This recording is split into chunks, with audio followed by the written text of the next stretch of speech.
Hey, um, Tario and Matt. Got a little bit bored tonight, so I figured I'd come on for a little bit. Hopefully, maybe you guys can come on. I don't know whether you're still trucking there, Matt, or not. Hey, Randy. Hey, Roy. Uh, Ben. Kind of lonely. Hey there, Brian. You done doing all the weekend flower or honey sales and stuff? So, hey, Sarah. Thought I'd come in for tonight for an hour or so. See if anybody wanted to come in and chit chat. I have a sort of a free night here tonight.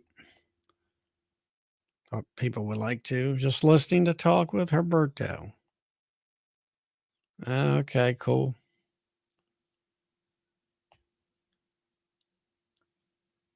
Yeah, you're getting a two for something like that. Hey, Carl.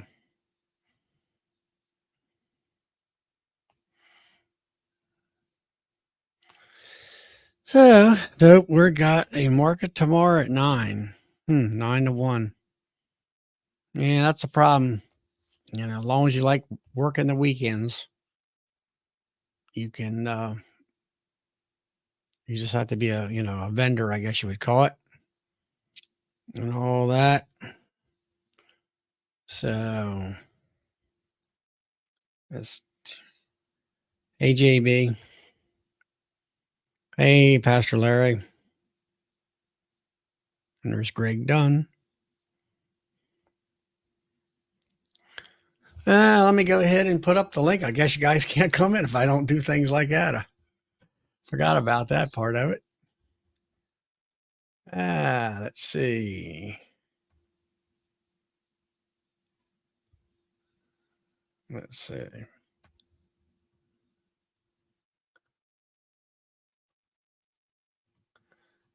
I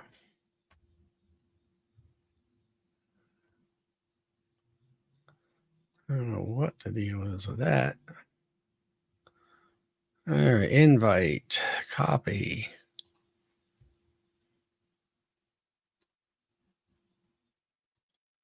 Uh,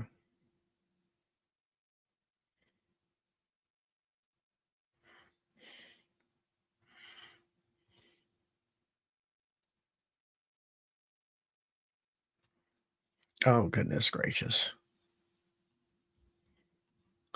Trying to get set up here.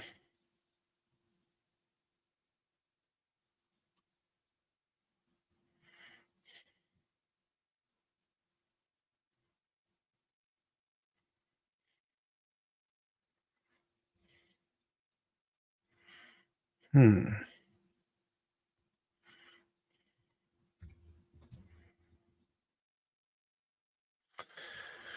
It's making me wait.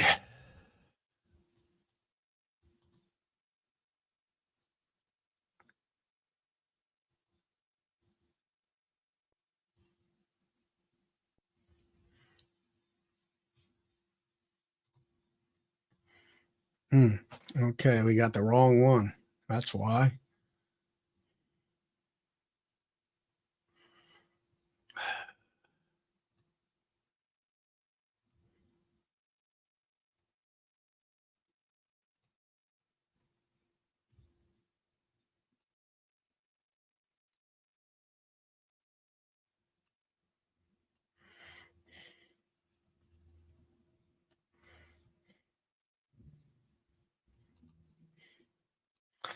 And there's the link finally. I finally figured it all out.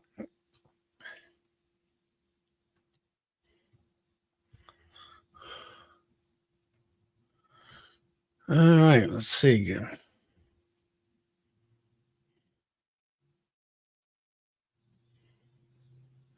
Sounds good, Roy. Your son helping you out.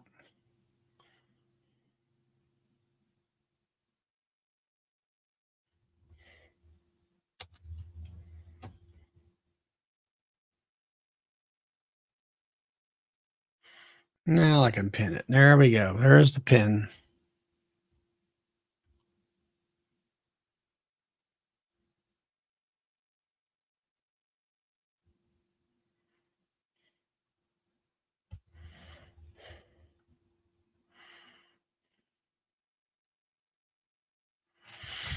Hmm.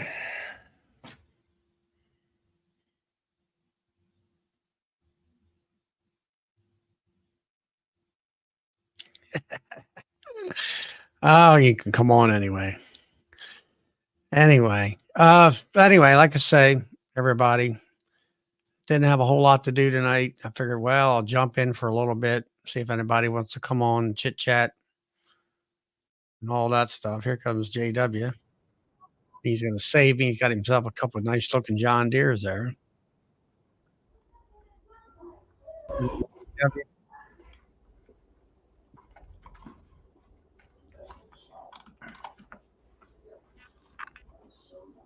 I can hear you. Can you hear me? Yeah, I can hear you. Just getting tuned in. All right. Uh, Thought I'd hope you get started at least. Get somebody more. yeah, well, like I say, I just jumped on tonight. I had much to do. I text Bob. He's down in Florida with his grandson, having a good time. I got a question for all of our chattees and you, Charlie. Yeah. I cleaned up my extracting mess. Finished cleaning up today that I extracted. I did my final extraction this week. Right. What do you use, or what's folks use to clean up their, in your extractors? If you got some little pieces of Wax. and stuff. Well, I just use Dawn dishwashing liquid and some water, take the thing outside, and then what I wind up with a basket now. You have a Hilco or I've got a Hilco. You can take the basket out, they say. Yes. On mine, I can't really do it without going through a whole lot of happy garbage. And I go through, every little nook and cranny, I guess you would call it, and either scrape it or whatever with like a butter knife or something like that, and make sure it's all cleaned up, and maybe have a scrubby, with it's on like on the back of a sponge, kind of go wire by wire frame, I guess you would call it. Yeah. Well, that's there's always a kind of a cup like that holds the frame in. It'll lay in that bottom down there, and I usually scrape it. Yeah. And get it the best you can, and it's pretty much about as good as you can do it. Hot water and soap, yeah, Wanda. I just thought maybe somebody had a better, easier way to do it. Well, the only other thing is what's that washing soap powders that Brad up in Canada gets? I believe you can buy it at Walmart. He said to use gloves. Somebody else was talking about it. It kind of heats up. It will take care of the wax. Huh? You talk about like sodium bicarbonate or something like that? Yeah, it was sodium bicarb. Yeah, but I forget what it's washing powders is all I know. It isn't a soap, more so sodium bicarbonate. I think that's what Ian tried it, and Brad uses it, and it will clean up stainless really good and stuff, and that kind of thing. Well, I usually I don't have hot water, but I'll put some Dawn dishwashing in there and fill the damn tank up, and just I also have a dedicated brush. A brush that's got about a 6-inch head on it or 4-inch head on it. It's got about a, I don't know, 2-foot handle to it. I guess Sure Holes is the brand I use. Hey, Catherine and Ben, sodium bicarbonate, but I don't know whether. Anyway, I use that brush and I sit there and scrub, and I think that gets out washing soda. Yeah, that's what I think Brad calls it. Yeah. And I could go in here and say. Thanks, Ben. There's got to be an easier way than doing all that scrubbing and scraping and scrubbing and – yeah, well, let's see. I don't have hot water, but I'll put some Dawn dishwashing liquid and some water, take the thing outside, and then what I wind up with a basket now. I believe you can buy it I don't know. I got it listed here. Um,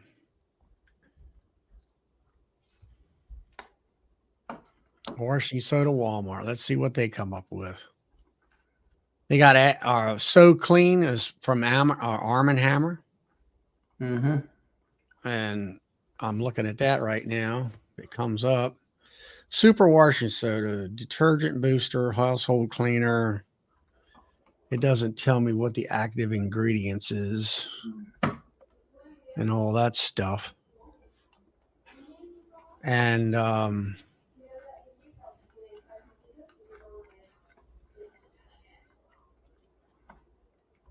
I just thought maybe somebody had an easier way. That I was able to get I did it the same way what you're talking about. I do have plenty of hot water and stuff right on, in my bottling house. So I can wash my floors now. So, right. but I was just looking for. I thought there was maybe some kind of a compound that might cut that Yeah. stuff that someone would be aware of, but make it a little easier. Time you get your uncapping tank and your extractor and everything cleaned up, it takes you half to 3/4 of a day, or does No, not mine. Not that bad. Yeah. Yeah, I got a text here. I'll grab. You go ahead.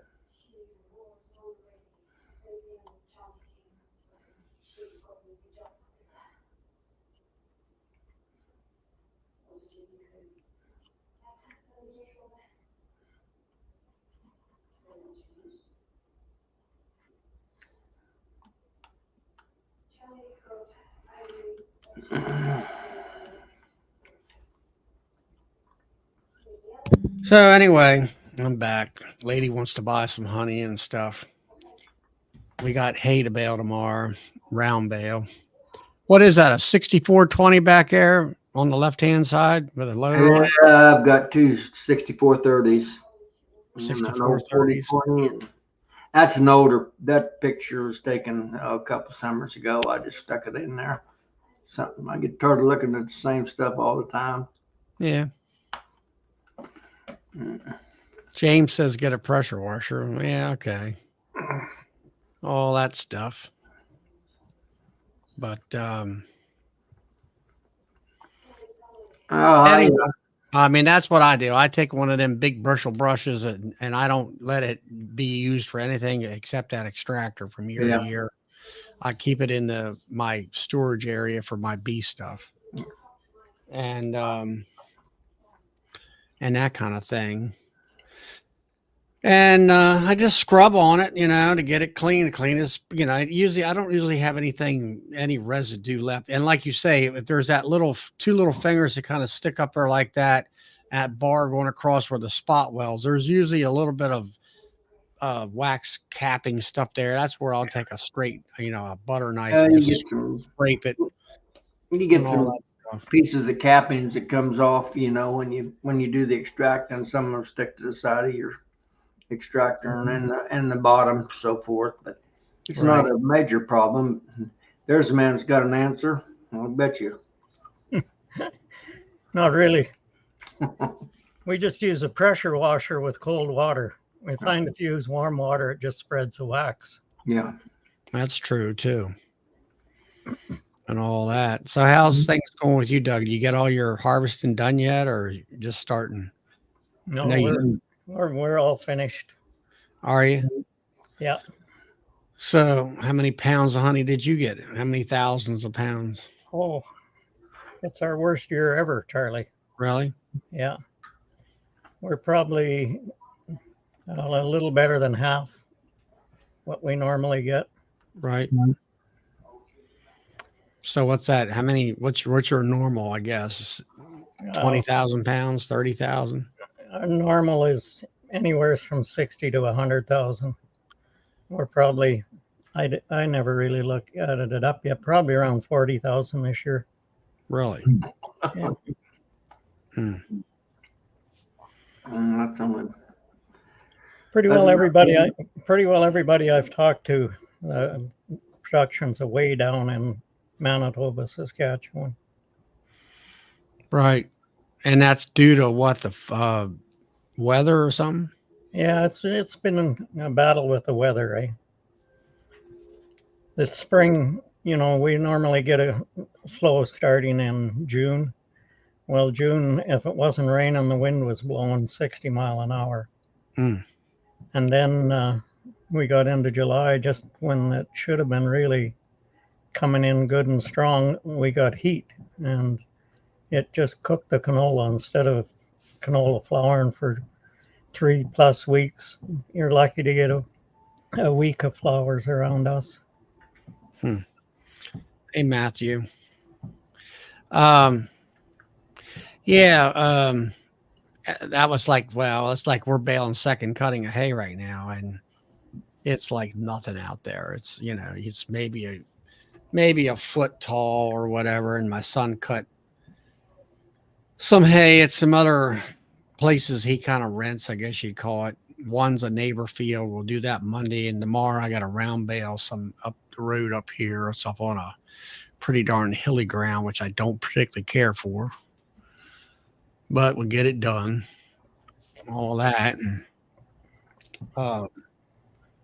Mike, yeah, I don't know. And then it finally started raining because it was like you say, June and July. It was like nothing rain wise, unless you happen to get under a cell of rain and keep things going. And then here lately, it's been raining pretty good, and things are a lot better looking now than what. Well, it's like that picture behind me is pretty. Within about a month ago, I took that, or maybe less than that. You can see how kind of tingy he did spray the field to kind of knock all the broadleaf out, but it kind of burnt the rest of the hay. And but it growed after some rain finally hit, and now it looks nice and green looking. It's beautiful looking. So maybe he'll get a third cutting of something small. Yeah, July here was really dry. Nothing until, well, about a week ago it started to rain again. We've had it rain 3 times in about the last 8 days. Yeah. And the guys are trying to harvest here now, so combines are sitting. Right. Well, it's like everybody was talking about the storm coming up the coast. I'm like, yay. It usually breaks those bad weather patterns and stuff. But we got some rain, but we didn't get a lot of rain out of that storm. It kind of went up and around us and stuff. So anyway. So JW, you still got your tractors and stuff? Or did you sell some of that equipment? You talking to me, Charlie? Yeah, JW. Yeah, I sold one of those 6430s, and in my 4020 that I'd had for years, and I'm not even gonna even tell you what I got out of that thing. It's crazy. Well, I know originally they were like $7,000 brand new, and now they're like, I don't know, 20-some thousand or more. Yeah, I got. Well, it's a 100 horsepower tractor. It's a cheap 100 horsepower tractor compared to today's stuff. This one was in good shape. I'd kept it up in good shape and so forth. And I advertised it. Lord, they was fighting over it, and no, all I've got now is that little 3720 there and one of the 6430s, and I've still got some of my row crop equipment, but I've pretty well shut things down. I'm just a professional beekeeper now. All 50 hives. Yeah. It gives me something to do. I went fishing we went to the Ohio fishing yesterday, Ohio River. Mm-hmm. I've got a buddy that's a catfish expert, but we didn't do too good yesterday. I caught 1 15-pounder, and that was the big prize for our outing for the day. I finished up my treatments on what I call my starter hives, my young hives. I just got all my production hives broke down, and I'm going to start with I'm going to start an AphiGuard treatment on them. Probably wait till Monday. It's supposed to really get hot here. I may have to hold off a few days because it's supposed to get in the 90s for the next 4 or 5 days here again. Yeah, I wouldn't be doing it in the 90s. You know, I had a good weather break. We had highs in the 70s there this past week, and I got my I treated everything on the With- Ape Guard. I went 3 treatments of 35 grams, you know, 35 Right. milliliters, however you want to put it. And I did three about 5 days apart. I got the last treatment on them, and I got my honey supers all cleaned up and put away, and I've got my moth crystals in them, so I'm finished for the year. Yeah. Thing I'm gonna do. So I don't know. I put it, it's July and all, well, late July through August, it's been quite hot. So I wanted to do April Guard then the last couple years, and it's just been too hot. So I put April Bar in. That's coming off next Saturday on the 31st of August, if everything goes well. And then I will, if I could get some 75 to 80-degree weather, or at least a 4-day window, I'll put my Formic Pro on. Yeah. Doug, what are you guys? Are you what when you do treat? What do you treat with? We've been treating this week with Apivar. Aprivar. Yeah. We don't have much choice here. Well, that's where I'm at. It's like 90, 95 degrees. Some of these past, not now, last week, this week was beautiful. It was really chilly. But prior to all that, it was, 85, 90 degrees. Some of those weeks in August were like, maybe felt like 105, where we actually, I guess it was late. Let's see. I was doing honey at the time. Late July, 1st of June. So June, let's see, April, May, June, July. Yeah, it was late. I guess it was right at the end of June, 1st of July. We had some weeks there where we had 2 or 3 days each week that were 95, 99 degrees, 100 degrees Fahrenheit. And, and one of them was like 100 degrees, but it had low humidity and it didn't feel so bad. Of course, I was inside the house some too. And then the next day it was like 85 degrees or 90 degrees, but it had a high humidity. So it still felt like it was 105 and all that kind of crazy stuff. And all now Mark says goldenrod is kicking in central Wisconsin and all that. Yeah. Now I know goldenrod around here hasn't really kicked in yet. Usually it's probably in the next 2 or 3 weeks. There was some early stuff that I found across the road, but there's different multiple types of plants like that, varieties. And I don't get any nectar out of it. I get pollen out of it. That's pretty much it. There's That's some about people, me. Mine's just now starting. The heads are just starting to show. Turn to get a little yellow cast to them. And we're about a week, 10 days away from a full bloom's what I'd call, and I'm like you, Charlie. I think it's a little pollen flow, but there's not much to it. My dearth just started. My Dutch clover and stuff starting to dry up, and I notice my bees are starting to act a little bit Robbie. Just from I left my supers out, but it got 97 here this afternoon. I had some individual frames sitting out in the open where the bees could finish picking them clean, and they were starting to sag a little bit. I got them up and put some in the cooler. Yeah. Now Carl's talking about it starting to pop out up where he's at. He's in Pennsylvania.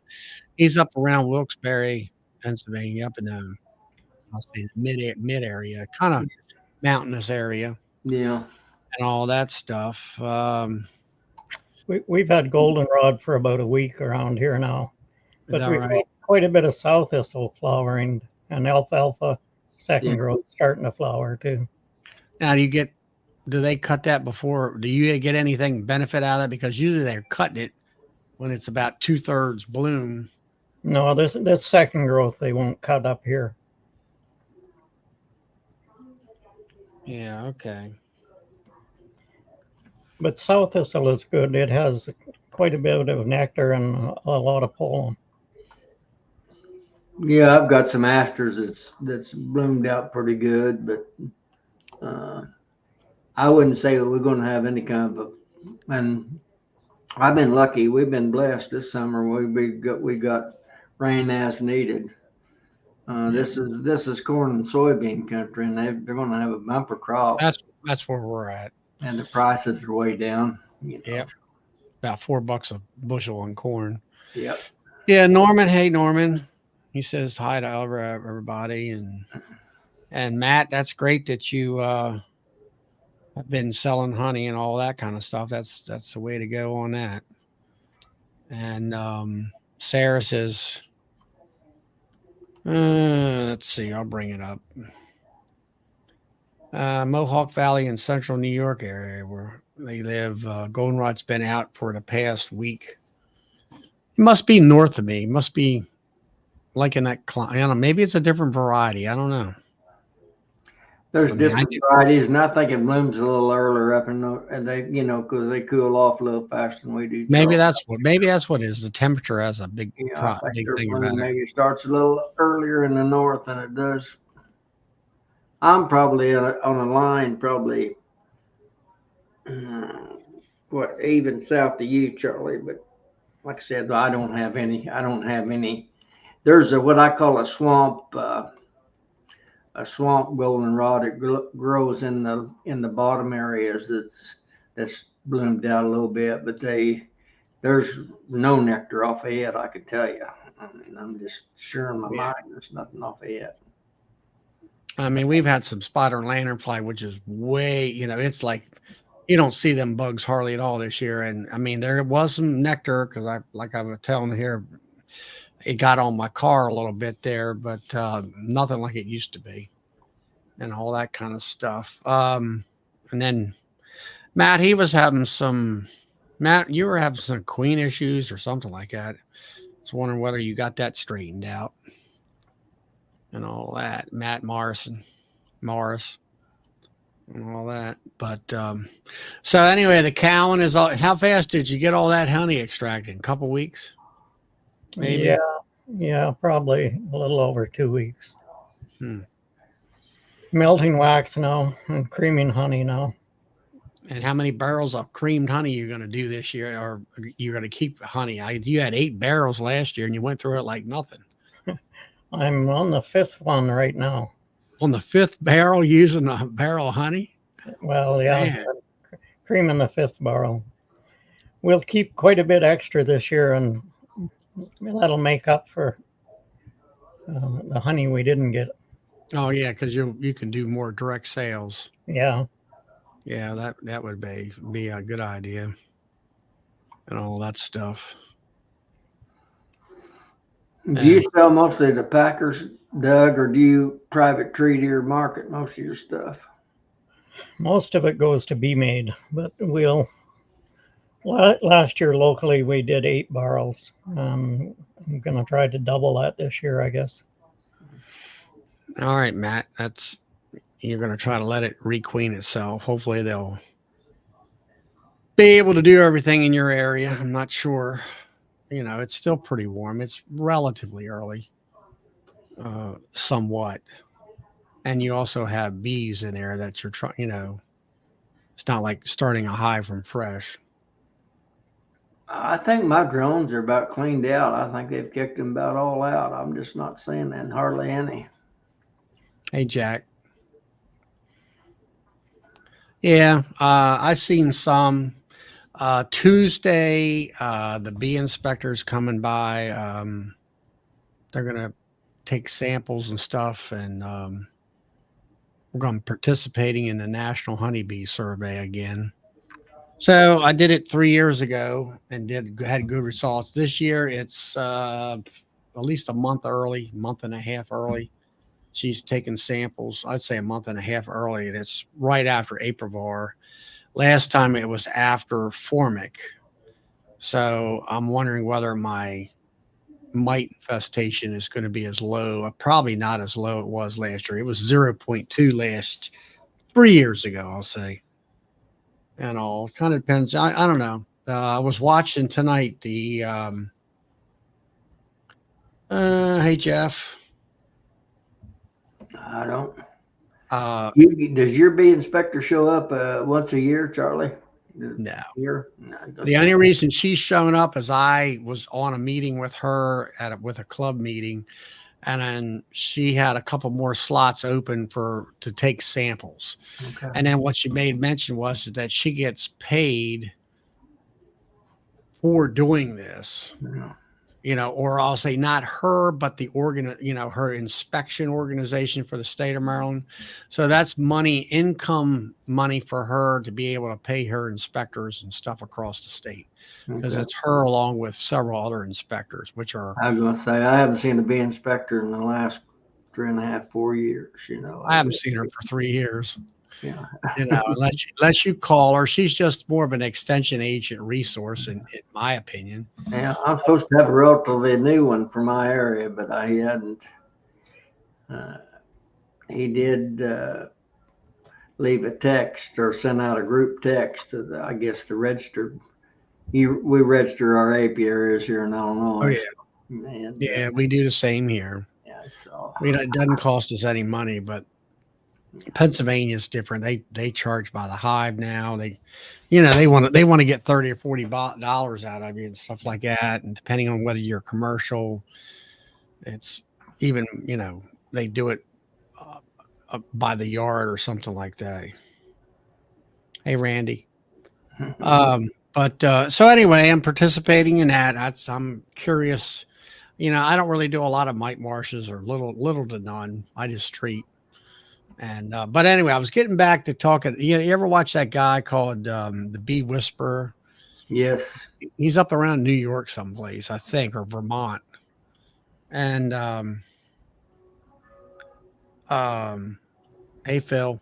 To be honest with you, I don't usually watch him very long, but No, I didn't either. I was curious about him and his formic acid yeah, complaints. I know what you're talking about. Well, he went in there and he did formic acid in this one yard, and he had high mite loads, really high. And then he went a week or so later and hit him again. And then this time he's like 12 instead of 25 or 30, he's down to 12 in this one hive, down to like 6 or 8 in the other hive. And I mean, they're all still way up there, mite load, I think. Yeah. And So you have to have your nukes inspected in Illinois to sell nukes. I don't know about Charlie's area. I don't have to have them. They recommend I did it one time. She inspected my nukes with the dog. We have a bee inspection dog. Yeah. I think one of the ones in the country, probably one of the only 1 or 2 in the country, United States. They can sniff foul brood and all that kind of stuff.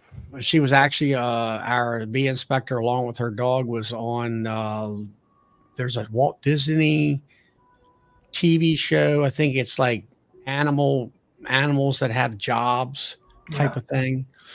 And she did a show with Disney Productions here a couple years ago, and that kind of stuff. And it works well. We have some commercial. We only have a few of them in the state, I believe. And they'll do a tractor and trailer load of bees where they'll be shipping them out for almonds in California. And she can go through 400 and some hives in a matter of maybe an hour or so, because the dog will sit there, and if they smell something, they sit down in front of the hive and that kind of stuff. And That's compulsory nukes, or even if you pollinate, the pollinator guys that go to California and so forth, they have to have them all inspected in Illinois and have a. Oh yeah, I mean, if bees in Maryland, if they're crossing over state line, they must be inspected. Yeah. If it's any kind of, whether it's a nuke or whether it's a hive for pollination or whatever like that, they all have to be inspected. Yeah. Hey, Brad Cajun. And that kind of stuff. And so she does that kind of thing. and they do those things. And then she has some videos where she puts bee traps in around the Port of Baltimore, make sure any foreign bugs come flying in from down there. I don't know how good it is, but at least you try.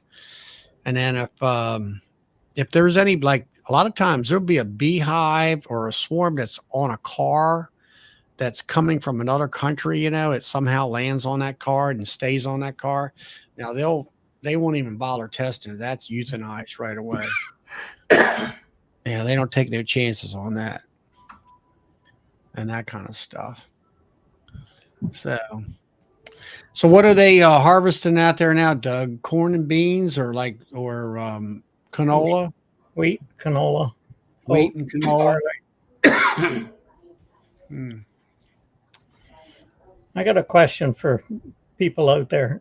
Queen excluders. Do you get quite a few queens coming through them?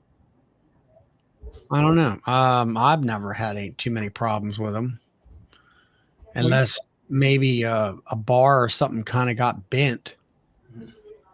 There's a lot of times, like, did she get through, or did I miss? She happened to fly up into the honey super or something like that. I don't know. So I'm wondering if, like, we see, I don't know, probably every yard, 2 or 3 queens up above the excluder. really, And I'm wondering if maybe they're not supersedure queens gone out and they're coming back and they come in through our top entrance instead of. well, I was just going to ask whether you had top entrances. Yeah. Randy Klingon says no, only if they're bent. You using all metal queen excluders, are you, Doug? I would say 75% of them are, yeah. That's all I use. But I don't really have a problem, but I don't use upper entrances, so. And that's one thing, like, the way we extract or pulled honey this year, pulling those supers down, you get to see if there's a queen up above. Sure. When you use the escapes, we would get them loaded on the truck and they'd wind up in the hot room, eh? Yeah. You use all escapes, do you? For This year we didn't use any. This year we would just set them on the ground, let the bees go back. Yeah, I was watching that, Doug, your video on that, and I was, when we're pulling honey, especially if their honey flow's sort of over, you'll get that robbing syndrome. Yeah. But it looks like to me you guys must have still had a little bit of a flow. And I think it was explained to me, or I don't know who, maybe it was you or somebody explained to me that the bees were in the supers, and then you just kind of blow them out with the blower, and then they all go back to the hive and go back into the hive and everything. And they don't follow you with the supers like that or anything. When there's a good flow on and we set the supers down like that, probably 90% of the bees go back on their own. And we blow it just to clean out the last few. Our second pull, they'll be starting to rob when we're blowing. Then you're loading the super and covering them as soon as you load. Right. Yeah, I mean, I noticed this year that, I would use a fume board and take a super off, blow any stragglers out in front of the hives with a handheld power electric blower, leaf blower, and then put it on the truck. And there were some still bees by the time I got them back to the house here when we were unloading. We'd have to re-blow a little bit, but nothing much. But it didn't seem like you blew the bees and they were right back on like magnets, Yeah. But we also had, I have to say, we had a flow. I guess I got everything done by the 4th of July, and there was another couple more weeks into July that there was a flow and of something coming in. And I don't know, some people still kept the supers on and they were trying to harvest every drop out of the hive. And I'm like, well, I put the third box back on top, like those ones behind me there, which are 3 mediums or 2 deeps. And they fill that top box up with honey. And I'm like, hey, that's their honey. They can get through the dearth period through July, August, into September. I know they got food. And I noticed that this year I had to use some deep boxes, double deeps. And I had I didn't have frames. I probably had 50 drawn frame. I had at least 10 drawn frames for the main brood chamber down on the bottom of it. And then I might have had I don't know, 2 or 3 extra frames for the top chamber. And the rest of it was foundation. And I used a triple wax acorn, and I dropped that in, and they were good about it. The flow was still coming in, and they drawed wax out. Queens got up in there after I had taken the original honey supers off, and they had filled up. She was laying eggs while they were drawing the wax out. And I think I had one hive that was, one hive was like gangbusters. The other hive, I had to move a frame from the outside to the center for them to kind of draw and stuff like that. Darren says, yeah, I don't think I'm going to be like the rest of the gang. I won't be on her every night of the week. That's for sure. We set things on the ground and blew them this year to speed things up. It's a lot faster than using escapes. Sure. Yeah. And this year, in the middle of July, usually when we start pulling, our honey was too wet. We couldn't do it. I noticed Ian, he was pulling about a week ahead of us.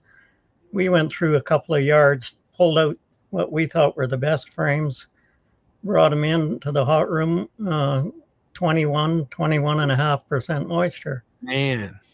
Like that was one thing I noticed in my place too, because usually in the last several years, by I'm gonna say the 20th of June, the flow is pretty much over with. It was used to be till the 1st of July, but it was getting a little shorter here. Now this year it went into the middle of July with some type of nectar flow, but I had to wait until the end of June in order to pull anything, because I kept going out there. I went out there, I'll say mid-June with a refractometer, and I pulled some honey out of underneath the cappings on the ones, uncapped and capped honey. And like you said, it was 19 and 20%. And I'm like, okay, just leave it on there, and come back in a couple of weeks or more. Well, we had temperatures in the mid 90s, and the humidity was 95 to 100%. Every morning you get up so foggy you couldn't see, and the bees just. And I had that about 3 years ago, like you said, that high humidity. Yeah. And the only way I could get the honey done is I put a table in the basement and put plastic sheeting to the floor, made basically a confined space where I put fans on it. Now, a lot of guys will stack the honey supers up, put the fans on top, blow it down and out. Well, that's great, but the room that's in has got to be low humidity for all that to work. And I don't have that room to be able to do that. So what I did was I had a dehumidifier at one end, had a fan at the other end, blowing air towards the dehumidifier, and put, let's say 8-10 supers in there, and let it stay for about 4 or 5 days. And it dried it on down and everything. We have a big industrial dehumidifier in our hot room to help. Yeah, with the hot room, the idea behind that is to get it liquefied so it'll spin out more and get more out of the comb. And I presume you have, is it a dehumidifier in there or something to suck the moisture out of the? We have an industrial dehumidifier, and then we've got two big ceiling fans that are moving air all the time too. Right. Kind of like Bob Benny's setup to a certain extent. Similar, yeah. Similar, same principle. Yeah. So, Dean, welcome. Yeah, how you guys doing? Good. Have you been on the chat before? I haven't. I watch you guys quite a bit, and I just wanted to try Okay. to come in and see how it worked. And I had stopped down and talked to Bob. I was on vacation, and I just drove over and talked to him for a while, and he said just try it and see how it goes. Sure. Bob Walker, Dean. Yeah, yeah, yeah. We got bad service here. I didn't know if I'd have enough service to connect or not, but it looks like it's all right. Yeah, you're doing good. You sound good. There's no delays or anything like that. Yeah, I At just all. wanted to tell you I appreciate all the information you guys have. You learn a lot from for a second year beekeeper. Where are you located at in South Carolina? No, we just went down there on vacation. I live in it's East Central. We're east of Columbus in Ohio, about 2 Ohio? hours east. Yep, Columbus. yep, yeah, about 2 hours east of Columbus. You're around the Zanesville area or further east than that? Yeah, I'd be northeast of Zanesville, about an hour. Okay. Yep, we live in Amish country. There's a bunch of Amish, Sugar Creek, New Oh, Philadelphia. you're up there next to the Amish Walmart up there, aren't you? Oh yeah, yep, That store up there. I forget what it is called. Yeah, There's a yeah. special- Are you in Holmes County? Are you up that far? Yeah, actually, our farm is right at the corner of Holmes County, Tuscarawas County, and Coshocton County.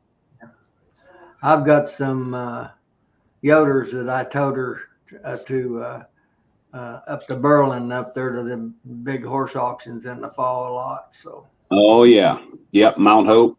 yep. Yep, that's a big one. Yep. I never seen. I call them. I've got a lot of Amish friends, and I'm not saying this in a derogatory. I don't want anyone to take this wrong.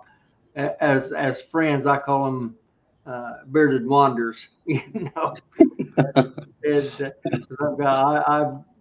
I do business and buddy with a lot of them, and most of them's good guys. They're like everything else. There's some of them That's I what don't care for, but they're good people, most of them. Yep, they're like everybody else, good ones and bad ones. But I never seen so many bearded wonders in one place in my life as I did up there the first time I went up there to New Hope and that Yeah, horse sale. They run 4,000 head through there in about a week, you know. yeah, it's amazing. We have a dairy farm, so we take call cows to the auctions quite a bit around. There's one close here that we have, but yep. So I've been Well, you're keeping supposed to be in bed by now because you got to get up at 4:30, milk cows.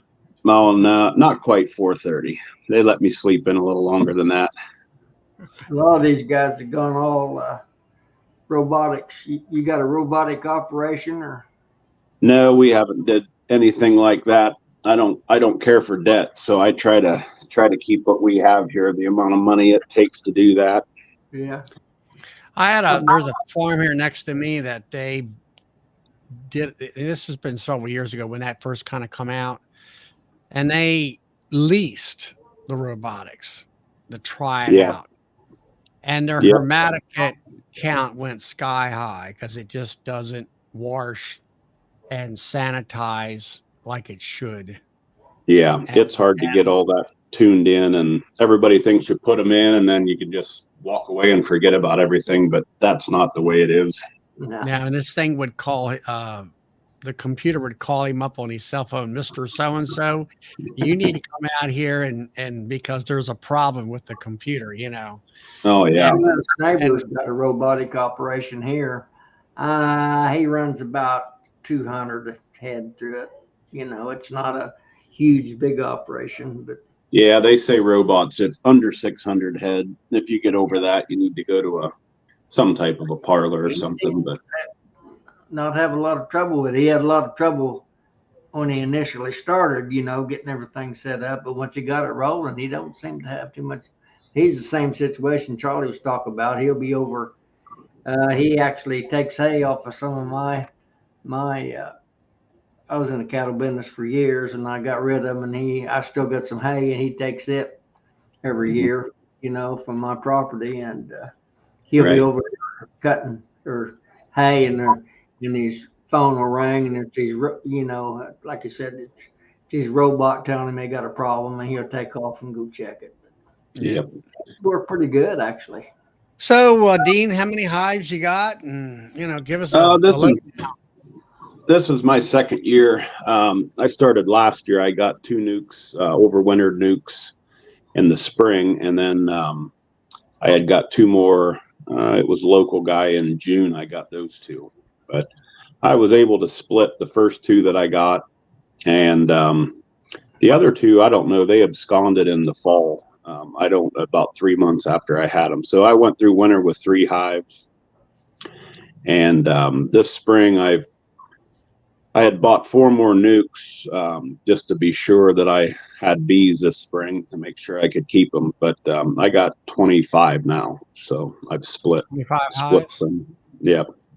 That's yeah. For 2 years, you're hitting it hard. Yeah, wow. That was the first year. I just wanted to make sure I could even keep them. But yeah, I had and splitting everything down. I think I got around 175 pounds of honey this year off of them. So just finished that up not too long ago. So yeah, I'll try to get these through. I'm just done with mite treatments today and tomorrow. I used Formic Pro on about 3/4 of them.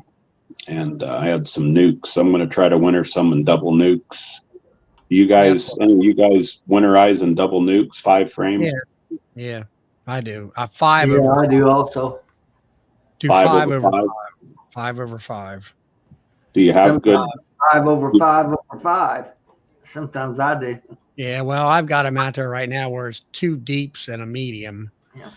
But I run pretty much all mediums in the back air, and I kind of got out of the nuke business this year, and I'm going back to where the nukes are just for me for stability and insurance purposes. And so I got a bunch of them that have nukes on the bottom boxes, and then I've been putting some mediums on top because I got enough room for 12 nukes. I want at least half of them, 3 mediums to go through the winter so I can drop them right into my hives there and that kind of stuff. I like the mediums. It's a little bit less weight. And, yeah, I don't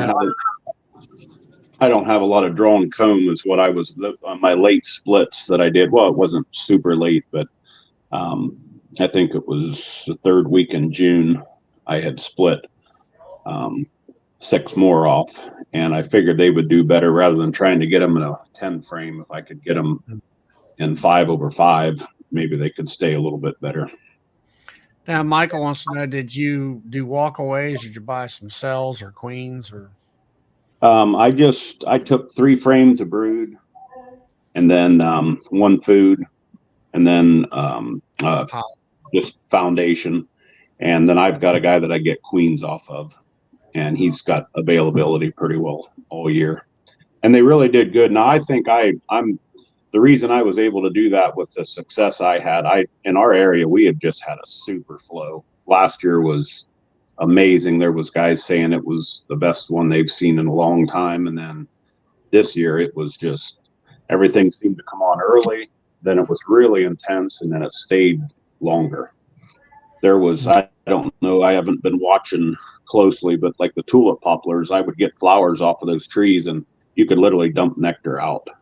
Oh, drips of nectar out of They them. say you'll get at least a tablespoon out of each blossom. That's how much there is in there if it doesn't rain. Mm-hmm. Stuff like yeah, that. they drew comb out and really, really good for me every split I made. And so you only got 100 pounds, but I guess because you're pulling wax, basically they're putting their energy into making wax for you. Right. And I had those nukes that I bought off that guy this spring. They just did amazing. I think each one of them probably drew 40 to 45 frames of foundation out for me. Plus, enough honey for themselves. I didn't take any off of them. So, but yeah, I just think it was an exceptional year was what I attribute to a lot of the success that I had there.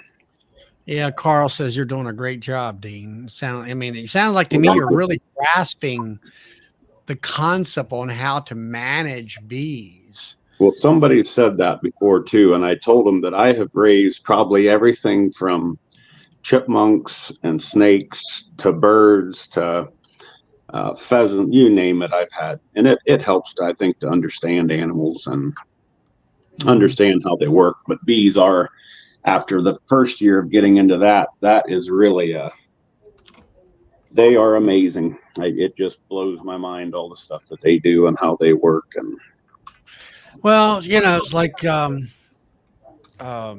now you got 25. Are they all nukes or are they 10 frame equipment? everything's in double 10 frame boxes. And then my nukes, I have, there must be seven in 5/5. That's good. But I'm starting to feed now. We did finally get into a dearth right now. They've got enough to work and to keep brood going, but I started feeding and I really seen the brood take off and put some pollen patties in, and they really, in the last 3 weeks, they were starting to head down, and now they're coming back again. So. On your nukes and rooster hives, you got any kind of wind blocks, as far as like my nukes are right next to my hay barn, so they got a we had tore down a bank barn. We had tore the timber off of it and everything, and the bottom part of it, I've got a wall there that it blocks the northwesterly wind is blocked there, and the 1 yard I have, it has trees blocking the wind on that side of them. Right. But now, that's what I was thinking. I'm trying to, 2 of them that I have where there's not a lot of wind block, I want to try to get those so that the 2 are up against each other. And I figured that would help, if they could share warmth a little bit. Yeah, I mean, the ones like behind me there, I'll take a piece of carpet. Let's say 6 foot wide, 5 foot, maybe probably 5 foot. And it'll go from the ground up and it wraps around the sides. I lap it over the top and then strap it in place. And the wind comes from these are the front of the hive. So the wind's coming from the back end of the hive. So it gives them a really good wind block. And it actually, I feel like it keeps them warmer. Mm-hmm. Because the sun kind of comes up over the hill and hits them right in the face in the morning.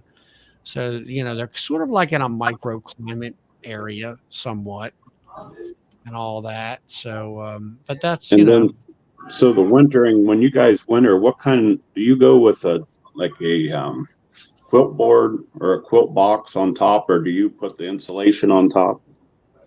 I don't do any quilt board. That's too much work. Yeah, that's what I did last year, and I had shavings in there, and it was a mess. They just picked down through it, and they was pulling it down into the hive. And yeah, I don't do that kind of stuff. I mean, for me, I don't know. I don't even put any insulation on top. I just I got the inner cover and the tele cover, and I got that carpet around there, and I'm done. Now, Darren here, Pennsylvania beekeeper, he's got he took a quilt box and he put in like 1.5 inch, 2-inch styrofoam insulation, kind of shoved it in there. And then he left about 1 inch, 1.5 gap between that and the top of the box of the bees.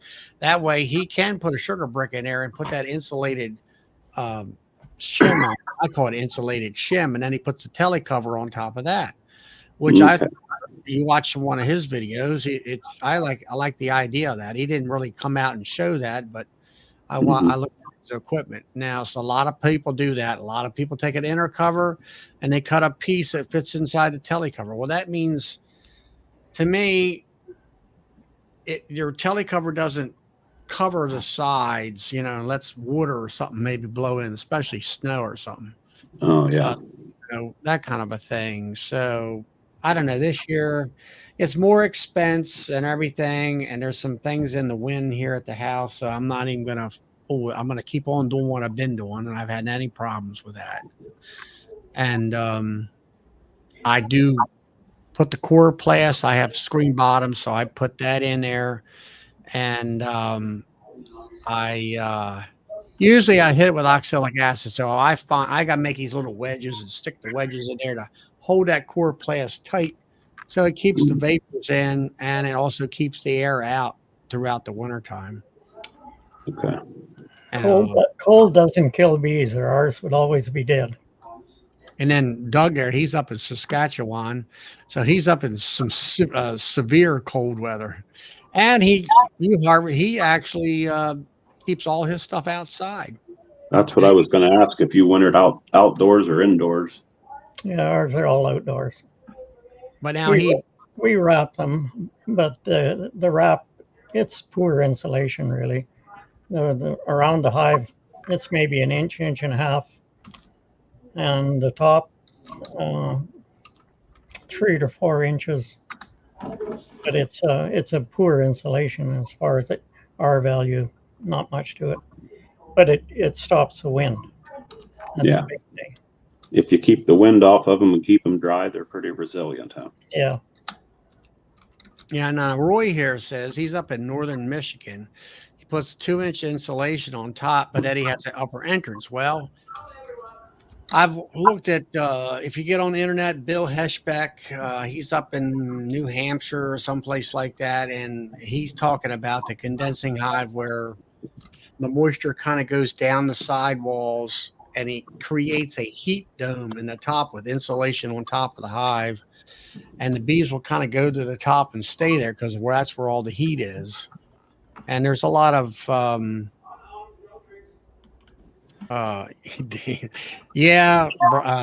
I think it does get a lot colder than where you live at down in Louisiana. But anyway, he's talking about, where it keeps the condensation from condensating on top of that. I don't know whether some people say take the inner cover off and put the insulation shim on there where it won't create any condensation. I'm not sure whether the insulation on top of an inner cover would keep that inner cover warm enough so it wouldn't condensate. Mm-hmm. And do you guys feed in the wintertime? Like people talk about into January and February feeding sugar bricks, or do you just have to monitor that? I start feeding here in Maryland where about a week or so after Labor Day, the top hive feeders go on. I put 2-to-1 sugar wood. It's a little bit lighter than 2-to-1 because my pump system, and I feed them till they stop eating. And I got like honey right now. It's that they draw it in that top box, and then they'll put it probably down into the second box and kind of wrap it around the brood nest area, and they're good to go all the way through springtime. Till March, or March 1st. I was using some buckets, and they've got 3 holes in them, but it doesn't seem like they can take that fast enough to store it. That's right. Yeah, they can exactly right. They're almost you're trickly. That's the thing. A lot of folks. Something I gained by listening to Michael Palmer up there. He said, you take a half-gallon jar or whatever, and you take 3 or 4 pinholes in there. It goes in as a trickle. And the bees will eat it and consume it as it's coming in and feed the brood with it as it's coming in. But it's coming in as a slow enough that they won't store it because they're using it as it's coming in. It's like a slow flow. Whereas if you, like for me, I've always, there's some drawbacks with top hives. You get some, bee death out there. Sometimes they don't get the lids on there just quite right. And if you get yourself some door insulation foam, them little 1/4-inch strips, and you put it around that top hive feeder, you put your lid on there and put a heavy weight or strap, it seals to the roof so nobody can get in there. Now, if it's yellow jackets, I could care less. They can die all they want as long as it ain't honeybees.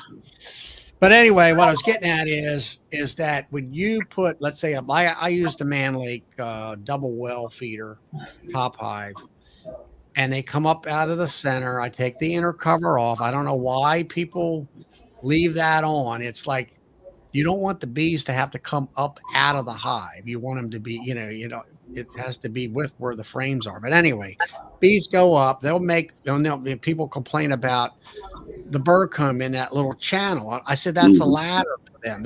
Leave it in there. It's a ladder. They come up, they go out, they get it, and they go back down. And it's coming in so fast. I call it like coming in like a waterfall that, hey, we can't store that. We can't consume it fast enough. So they said, we got to store it. So you play mind games, I guess you would call it, with the bees. You have to manipulate them and that way. Yeah, and I've got 2 of those, and then they've got some little racks in there that float as the level comes up and down. They float in there. Yeah, I've seen them. I'm not real. I think you're going to kill bees that way. I had one of them when I first started, and I looked at that, and I'm like, that floater in there they'll get in there and die. I tried an open feeding thing. One guy out there, it was the Skinny Bee Man, and he had this here mattress thing. And I put it in the trough and put the sugar water in the trough, and it was supposed to float so they could stick their tongues down there and grab nectar. And I had all kinds of bee death. So I quit all that stuff, and I just went back to and people say open feeding. I said, I'm not feeding everybody. I want that injection of food to go right into that hive. But that kind of thing. I know now. Doug, what do you do? I mean, you're in a bigger scale than what we all are. We use gallon pails. Yeah, that's right. Yeah, you would use a gallon pail, but probably you got a screen on it, right? Yeah, it's about 1.5 inch diameter screen. He's got screens on it. That's what I use too, Dean. But then when it gets colder, and I make my own candy boards, insulated candy boards. I just make them the same. I make my candy boards the same size as a frame, or the same size as my boxes. I wrote most of the 8-frame stuff. I've still got a few 10 frames left, but I've gone about all 8-frame stuff. And you keep those on all winter?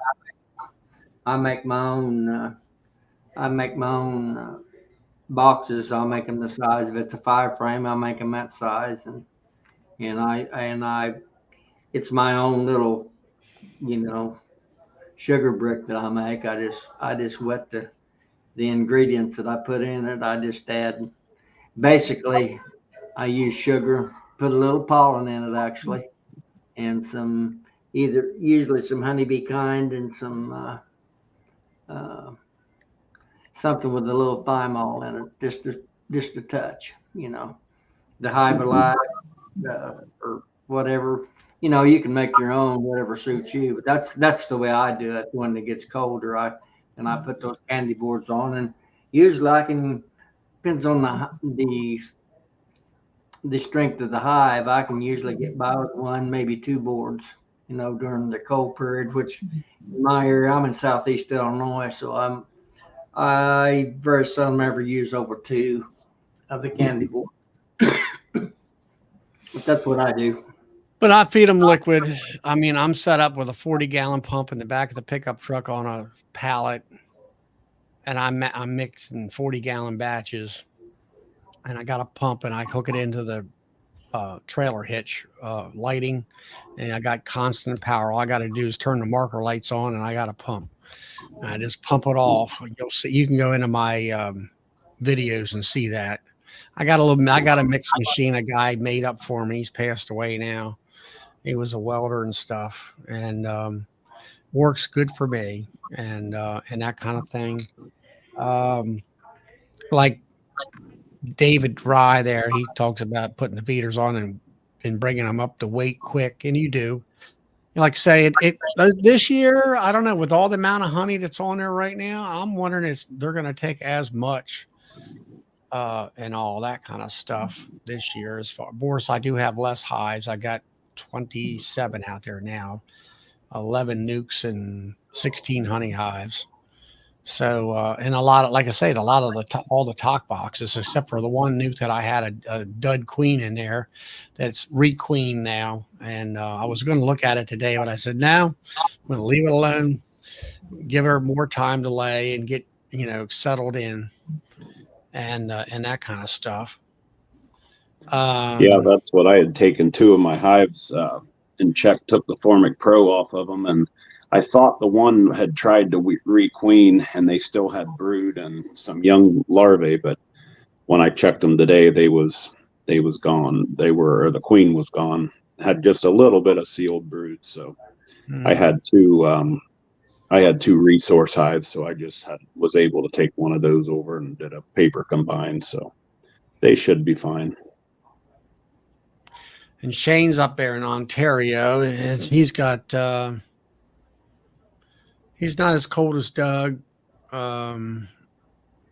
Much less, he uses less top insulation and stuff. He uses the foamies. That Reflectex, I don't think that has, I wouldn't even consider that insulation value. The insulation value is so minimal, it's not even worth talking about myself. I might be wrong there. All that is bubble wrap, more or less. It's a nice inner cover when you have a migratory lid, for sure, and all that. I had one guy I was watching, and I mentioned him, why don't you do this or that or whatever? And he said, well, he put the honey supers on, but he took the inner covers off. And I'm like, why did you do that for? He had individual hives like me, that's the idea behind the inner cover. So you're able to get the lid off, and they still glue it down. I popped a couple nukes today. One of them looked like there wasn't much activity at the entrance. I said, well, we got to check that one just for, but I went in there and pulled it up, I had to take and smack the inner cover because it was glued down and with a lot of, glue. And then I did the inner cover, and there was, bees and stuff in there. It was not as strong as I like, but I said, well, I'm not, I got to get into them Tuesday. I'll wait till then. I'm not going to get in and disturb them and all that kind of stuff. Phil says Reflectex has an R1. Well, that ain't even enough to talk about, I don't think. Yeah, there's a difference in bee people. See, Dean, I don't use inner covers. I use Reflectex underneath. Yeah. What I like about it is in the fall, I bucket feed like Doug's talking about with the screen gallon buckets. And you can make your feed holes right through the Reflectex. You don't have to mess with the inner cover. So that's just difference in people. I don't try to tell people either way, but that's the way I do it. I'm just like Charlie, only different. He believes in inner covers, and I don't like them. Well, it's what you start out with, is what it amounts to. Is if you start out with, I just want to say, yeah, Richard, Gorilla Goo. No, that's just called propolis. But when it's really gooey and it actually stretches out for 1/4 of an inch in height, that's a lot of glue. But now, you start out, and some people start out in solid bottoms, or they start out like me with screen bottoms. And then you start out with tele covers and inner covers, or you start out with migratory covers. And then you have a feed hole in the top, and then you use a bucket. It depends on how much you're scaling up size wise and stuff. And that's what I saw with the bottom covers, and the inner cover, and then the lid. I was wanting to simplify that. There's a guy up here that makes, he'll make you anything you want. It's an old order Amish guy, and he makes, I had him put together a pallet so I can put 10 frame going one way, 10 frame going the other way. And then I just have a migratory lid. It's what I use. He's got a hole in there with a stopper that goes in that hole so that I could feed with buckets on top through that hole. But it makes it nice. I thought if I ever needed to move them, I could get a skid loader underneath them and move them around. We don't use an inner cover. We just have a 3/4 inch plywood cover, 3/8 shim around it with an upper entrance in the shim. Yeah. Let's see.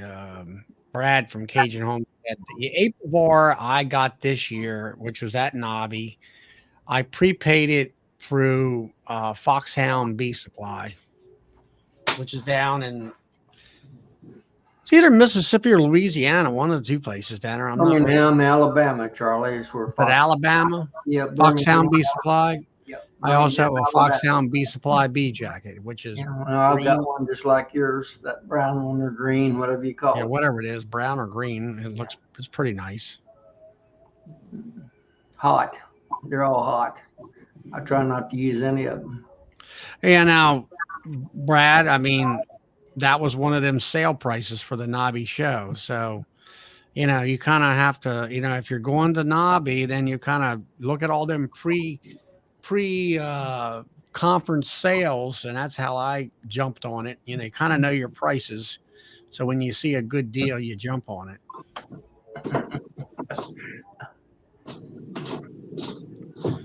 Yeah. I don't know. So I don't know. Let's see. April bar. I'm a little surprised, Charlie, you didn't tell him what you add to your syrup. Oh, I use Apis Biologic.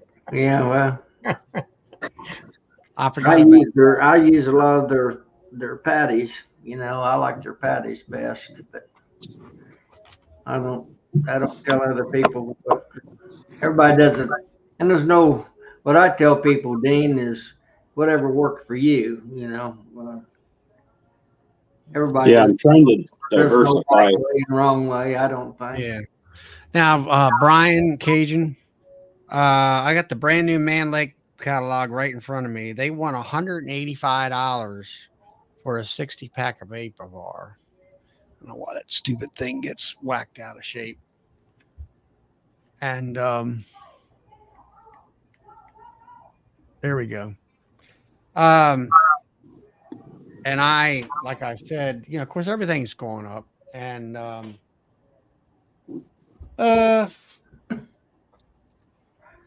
you know, it's around probably around $150, I think is what I pay for it. Hey there, Ian.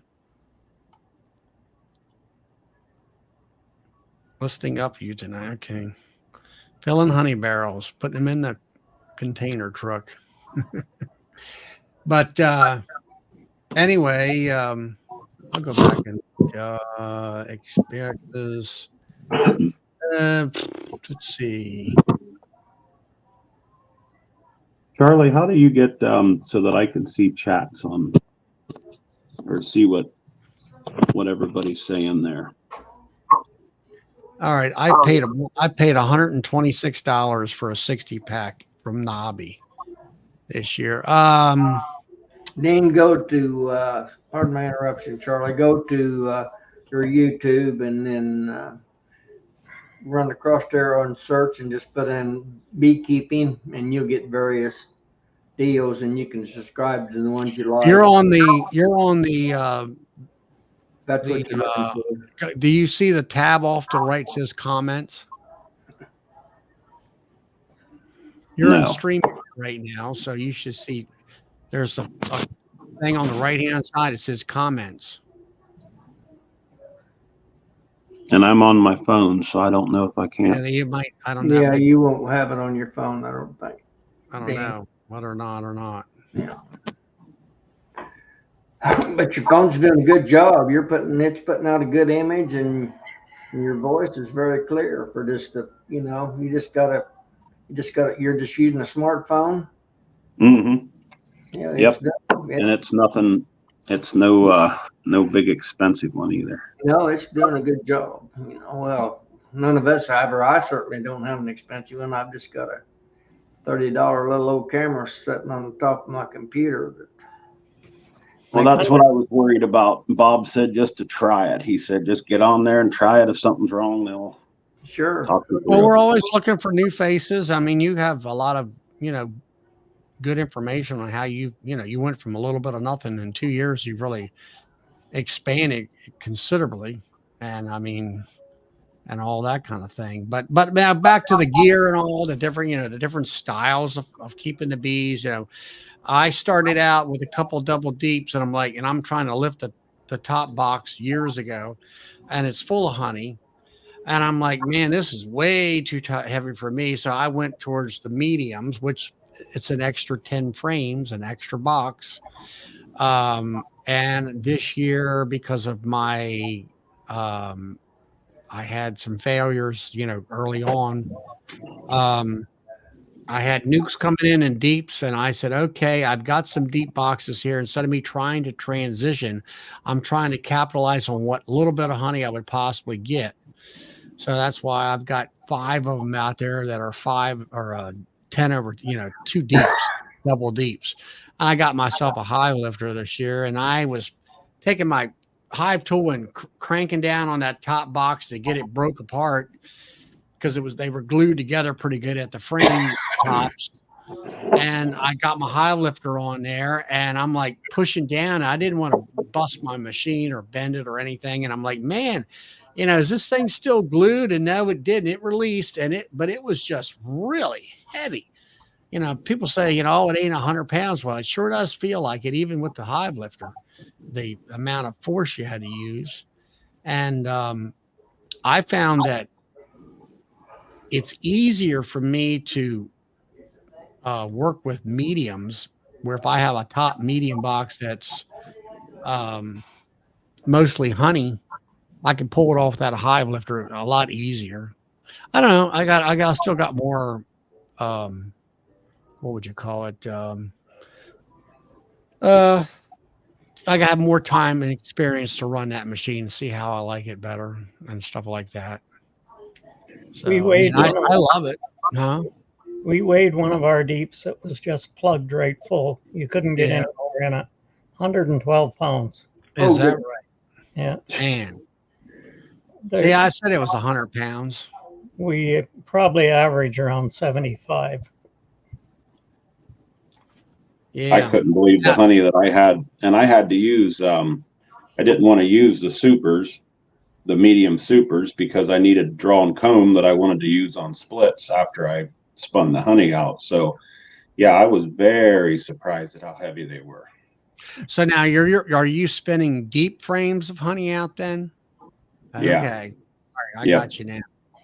I had some mediums, but I'm going to leave those on. I'm going to try to winter. And that's what I say. I'm trying to diversify, to try a few to see how everything overwinters, but I've got some that's a deep. I'm going to try to winter in a deep and a medium and see how that goes. I've got some double deeps. Then I got the 5/5s, and then I got one that's 5/5/5. So they'll all work depending on your population, I would say. I prefer a deep and a medium. It's what I prefer for overwintering. But I've got a little bit of everything. You're going to have to do your own experimentation for your own area to decide what works best for you. Is what I would suggest.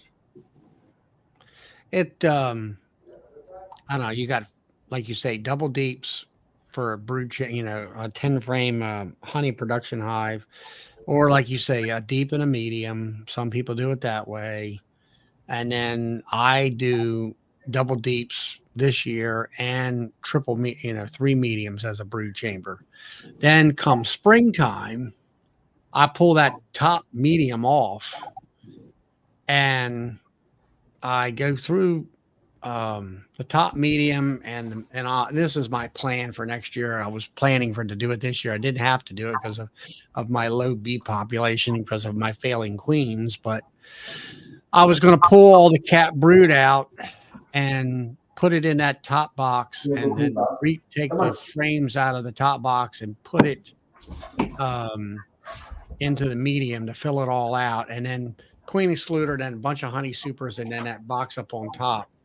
And that would be kind of what you're doing with a deep and a medium, where that medium and Jack was on here last night from up in New Jersey. He does a deep and a medium, and that medium stays with that brood box. It's not a honey box. So they'll get up in there in the springtime and fill it up with brood. So then you shake all your bees off into the deep box, queen excluder. Let's say you put 2 honey supers on, and then you put that medium on top with that brood in there. Well, that brood's like a magnet. It draws them bees up out of that brood chamber, covers the brood up, and then they start filling your honey supers if they're drawing wax. And then the queen is downstairs, and she should have plenty of room to lay because a lot of that bottom box is probably empty. Yeah, I know that Doug, they do it totally different up in Doug's, but with Doug and Ian, and their weather and when they start is different, and their compressed honey season is different, and the amount of honey that comes in like a freight train is a huge difference compared to where you don't have it coming in like that. And I tried to I figured, I kept questioning, Doug and Brad and Ian and how you do this and that. And that's what I kind of come to conclusion is because of their environment and weather conditions and compressed honey season. They can get away with certain things. Our bees probably don't use as much honey in the winter as yours do down there. Like our bees are really inactive. They're in a cluster. They don't move. What, 6 months at least, Doug? Yeah. At least 6 months. Now, I can have a January, a February, a December day. There'll be a fly day, 1 or 2 fly days, at least one out of a month. So every several weeks, they're out there, a cleansing flight, making it because it'll be 45, maybe 48. And that's another thing. Like I got those bees that are behind that barn. Well, that silver barn acts kind of like a reflective mirror, and it makes a real small microclimate right there where if you walk around the corner of the barn, it's blowing, if it's windy day, it's blowing, it's cold, where, and around the front of the barn where the bees are, they're in this little small microclimate. They might only go out 20 feet in front of the hive and cleanse and come back. And I never thought much of it. And we had a snow. It was about, inch and a half. You just enough, put a little white covering on the ground. And there was some blacktop right there that was, made it even. And here's all these poop spots all over the snow. You don't realize how much of a cleansing that they do until you see the evidence of it on the snow and stuff and that kind of thing. So, but it's environment, just like, you're in Ohio, your environment and your climate I would say for the most part is pretty close to mine. I gauge it with Brian from Tassel Hives, and he's got kind of the same weather conditions, the same temperatures. Now you guys might get the storm first, and then it comes over to me the next day. Yeah, and last year they were, there was a week where they'd just be a tight cluster, and then it would start warming up. The cluster would loosen up, maybe a bee or two flying, and then the next week they was out flying like crazy, and then 2 weeks later, right down to a tight cluster. And I just think that in and out, down to a cluster, out flying around, I can see where they would use up a lot more food like that than just staying in that. They're out there flying looking for food, and they're just burning all that energy up and stuff like that. So yeah, I wanted to talk to you guys. How many of you guys do like a single brood chamber management through the summer? I do. Cool. I know Doug does. He does a real true single brood chamber. Now me, I've come up with my own modified version of that where, all right, with my mediums, I take the top, like I said, take that top medium off. My modification is this. I pull the cap brood out. It's 99% capped, put it in a box and fill the open spots up with empty comb, so she's got a place to lay. Queen excluder, a bunch of honey supers, put that brood box up on top. Well, that draws the bees up, gives her the room, so she won't swarm because she's got, they'll say, well, you have to say a percentage. I said, well, I've been doing it for the last 3 years, and because the way I do it, for me, I have not had any swarms, because as long as she can lay, she won't have any problems about swarming. If she plugs up everything and there's no place to lay, then the bees think about taking a hike. And because I'm doing it this way, and it's work, kind of a thing that the way I do it, you'll gain, around here, the average is 50 pounds per hive. Last year I was averaging 80 something pounds per hive. Okay. And, I'll gain on honey production. Now with you haven't used any honey supers, have you? Any mediums yet? Have they drawn any wax out for you? I've got probably about six honey supers or mediums that are drawn out. So, but they're drawn out in full right now. I'm going to try to keep those on the one I want to run a deep and a medium through winter. Keep those. I didn't spin any of those out. It just seems to me that those combs are going to become. I don't like brood in my honey supers, because the brood combs get the cocoons in there. You try to cut the wax off. I find I'm using a hand plane or what, like a hot knife. It's only a hot plane, and it's harder to cut. Where I try to keep all my honey supers brood free. Now they're going to put some pollen in there that you can't get around that. Occasionally, a spot here and a spot there, but the waxings will cut off there real easy. But now if you're going to do deep in a medium, with that medium, you need to say, okay, you mark it and say that goes with that hive, and it stays on that hive all the time. You'll never consider that as a honey hive or a honey super. Yeah, I was just running into trouble with those deeps, with 2 deeps. It seemed like all through the honey flow, and she would just pack that second box full of brood, and seldom would there be a lot of brood down on the bottom. And pretty soon it just started getting more pollen, and like it was wasted space almost, it seemed like to me. And then I kept 2 in single brood, and those nests, they stayed so organized on the outside frame of the boxes. Each outside frame would have honey on the outside, a little bit of pollen, then just kept brood all the way across that. Exactly. And then all the honey above the excluder. All the honey's above.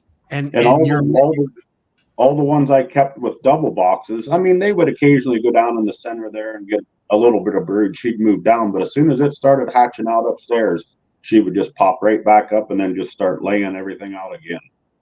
Yeah, now I've had experiences where they have the brood in the bottom. You got another deep on the top. You get 5 to 6 frames of brood or chimneying right straight up. Put honey on the outsides, and then as soon as they hatch, they put all nectar back in there and load it up. All that, and it's like, why won't you put any honey up in the super? Well, you got too much room. That's why. And that's what it seemed. She just had too much room. You single brood, you manipulate them. She lays up, if she's a good queen, she lays up everything in the bottom. You force the bees to put the honey up in the honey supers. And they talk about going through the queen excluder. Well, that's where that brood up there draws them up through there and helps on that. I know that Doug doesn't do it this way. It's too much work. Now, one thing I learned this year, and I did some experimenting, and that was, do you over super or do you under super? And I did a little bit of both. And I found that I think that they over supering, that number one, it's easier. Number two, I think they put more, they seem to draw the honey or deposit the honey from the top down. And I think next year, I'm not going to go through all that aches of taking the top box, the full box off the bottom and putting the empty on the queen excluder. I'm just going to put an empty on top and keep on going. And, that's but everybody does it different. I mean, like Doug Air. I mean, you just stack the boxes on top and that's the end. I'm going to tell you, he puts on about 4 or 5 honey supers at a time up there. Is that what you do, Doug? We've done it both ways, and I found no difference. And under supering doesn't give you any more than over supering. No, that's what I say. It's more work. Now, when you go out there, Doug, you got, let's see, your winter configuration is what, 2 double deeps or 1 deep? Two. And then what do you do in the springtime? Do you just put supers on top of the 2 double deeps? And that's it? Or you take that top box off that somehow? No, we leave it on there. The yard I've got with the styrofoam, I've got a bunch of singles there, Charlie. But the difference is with Doug I think, is the fact the amount of honey coming in at one time like a freight train. I think that really makes a big difference. And in that scenario or something of that nature, I'm not real sure. I know Ian, if you watch some of his videos, he goes in and he lets the bees go up into a double. Then he shakes all the bees down, puts a queen excluder in, lets the bees come up to cover that brood. And then he pulls that top box off as a split. And then he puts, he's either got a queen cell or a mated queen or something like that.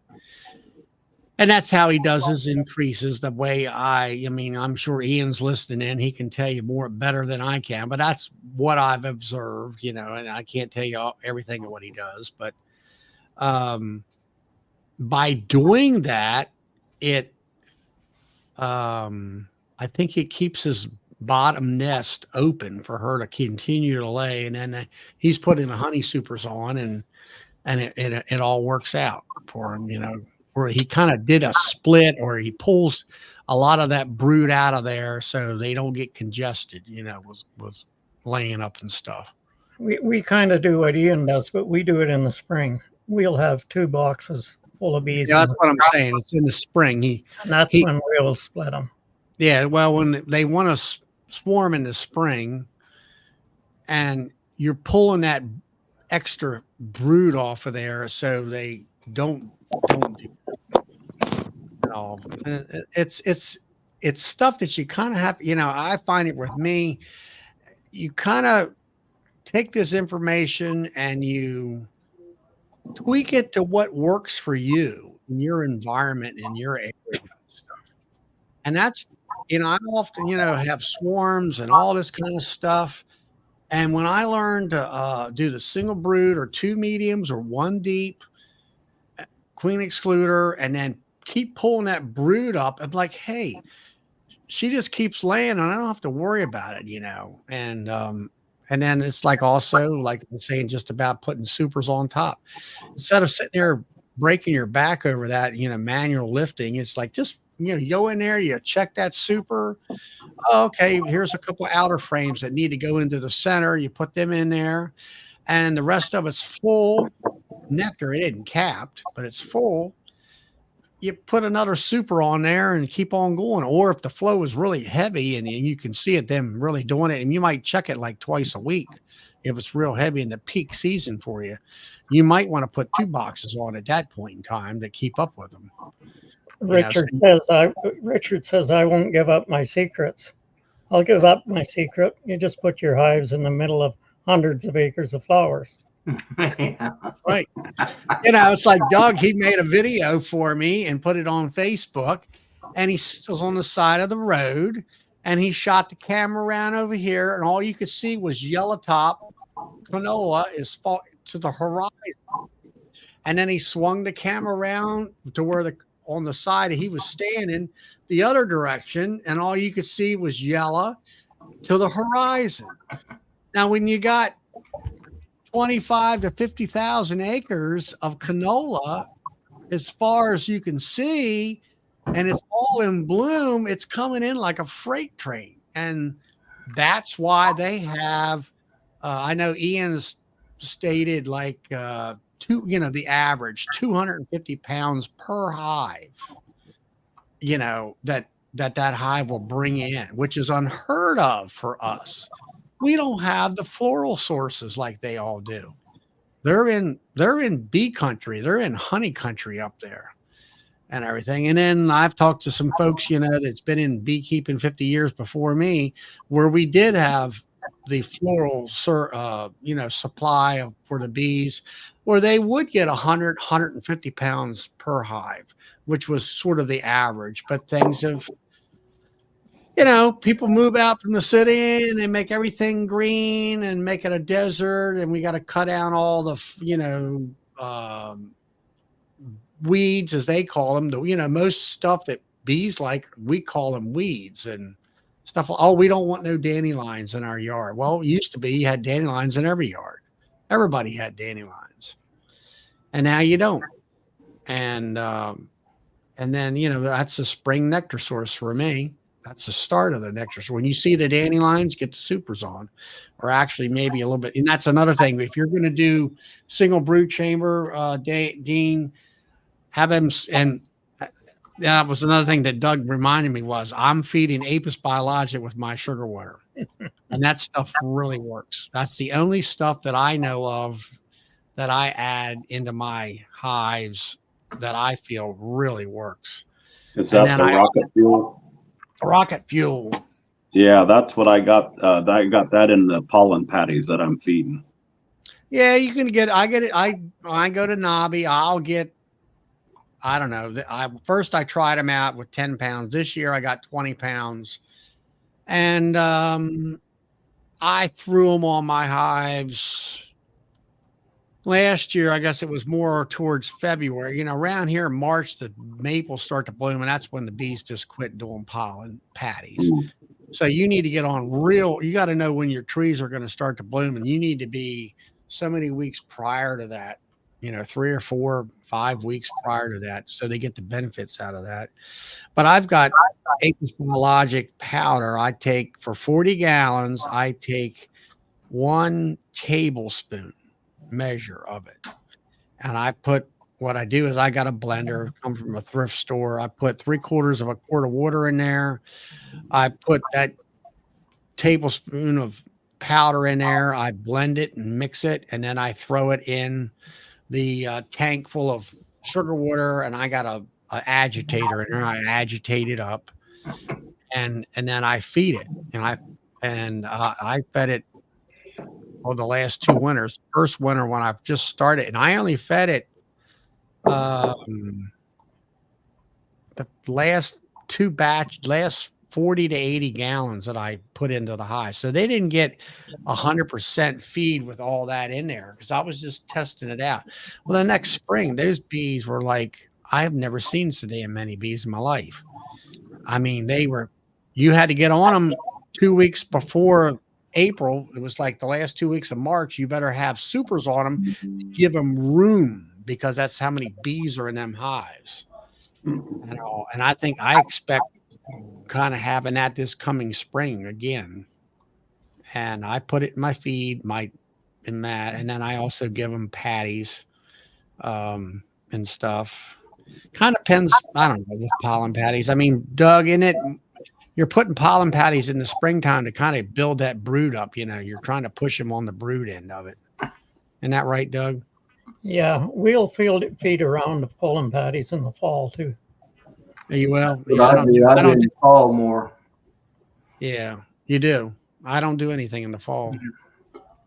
That's what I've been putting them on. I started about 3 weeks ago. I noticed they kind of slowed down on what they was bringing in, and they took them down. They took them down real good. Yeah. In the spring, it's the fastest way to find out if your hive is queenless or not. If they don't take down the patty in the spring, there's no queen there. Well, now, are you getting Man Lake rocket fuel patties, or are you getting the others? Yeah, what's the one up there, Doug, at your place? What's the one that you and Ian probably buy, the manufacturer? Oh, off the top of my head, I can't think of it. We get it out of B-Made. It's not B Made. It's darn it, what is the name of that company up there? Yeah, they advertise it. I forget now. But anyway, I started getting the patties because it was available at Hive Life and Global Patty. That's it. Global Patties. Global, yeah. Really good, Bob. Yeah, Global Patties. And there you go. Thank you, Ian. And I was getting Manley Ultra Big, and they're kind of dry, and I don't know. The bees weren't. I was wasting more than anything else. Now with Global, they seem to be nice and moist, and pliable, and the bees really, really eat them down. And so I always Ian's always or not Ian, but Eamon always has, he buys a tractor and trailer load of them and sells them at Nobby at a discount price, about $2 a pound versus about $4. And so I buy, let's say 20 pounds of them. Now this year he did cut the pollen amount down to, I think, 10% instead of 15. There's a 12 and a 2 is what they sell, Charlie, on the Global, I think. I think I'm telling you right. It's more than 2%, I think. And all that stuff. But anyway, Hey, I hate to run here. My battery's going to run dead in just a little bit. plug it in. I appreciate everything. I'll stop back in another chat there. I see you're having more of them on Tuesday night. My normal chat is Friday nights at 8:00 Eastern Standard Time. Mm-hmm. Charlie's been filling in some holes. Charlie's been filling in some holes, Dean. And then that's good. 33 Mile Bees wanted a chat for Tuesday night, and Lee and Bob Walker are, I'll say, taking a break for right now. They might, that was more or less their night. I might, depending on what people want. Yep. All right. Well, Saturday night. Okay, Saturday nights that's iffy whether or not I do that. So good to see you, and come on back anytime. Will do. Yeah, take care, guys. Yeah, just go ahead and subscribe to my channel, and you'll get the notifications. Tell him we need more cow guys anyway. That's right. We need more cow guys. And all that stuff. All right. Well, oh, when am my friend down at let's see, down in Virginia. I don't know right off the top of my head as far as when he's going to start doing that. I think it's in September on Mondays. Shenandoah Bee Supply and all that. That's the best I can tell you on that. He's getting, kind of getting his thing together on that, I guess, computers and equipment and stuff like that.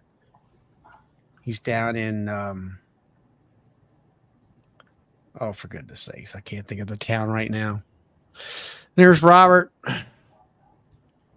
And Roy, I'll see you later.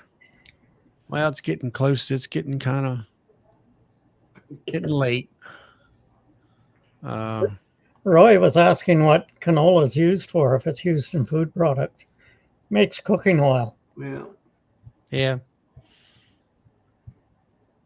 Yep. They haven't figured out how to make gas out of it yet, have they, Doug?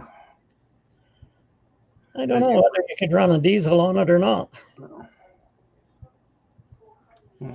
Some of the old ones you might have. These newer ones you probably couldn't. Yeah. So, I had an old Studebaker when I was a kid. I used to run it would run on diesel. Smoked low. Yeah. So, well, guys, it's 11:15 here. I'm gonna go ahead and shut the. Ian says, yeah, biodiesel. I think that's a joke anyway. And all right. Anyway, like I say, I came on tonight just to kind of hang out with everybody. Didn't have a whole. Usually, I have something to do on Saturday nights. So, all right. So we will see you definitely next Friday night, 8 p.m. Eastern Standard Time. Maybe I don't know. Hopefully, Bob or Lee will be. Or let's say Bob will. I guess will maybe be on next Tuesday. Kind of depends. So Lee's working 5/12s, I think he says now, or 5 or 6/12s. So Lee is, yeah, he's working. So I don't think Lee's going to be on for a while. I think he's definitely taking a break. I don't want to speak for him. And Bob is trying to. I know in Florida tonight, as far as grandson type of thing, birthday party and all. And then we'll see whether or not he has time to come in on a Tuesday night and all that. So if if there's a Tuesday night dearth and beach at, somebody text me or call me or not call me, but get on the, what's it called? The No Life Beekeepers and say, hey, we want a beach at or something like that. I'll see what I can do for you. Kind of depends on what's happening and all. So, all right. Well, thank you much, everyone. Thanks, Doug, for coming in tonight, and JW and and Dean and all that. And I'm glad to see so many new coming in. I'm glad to see that type of thing. So, and all that. So until next time, we will catch you all later.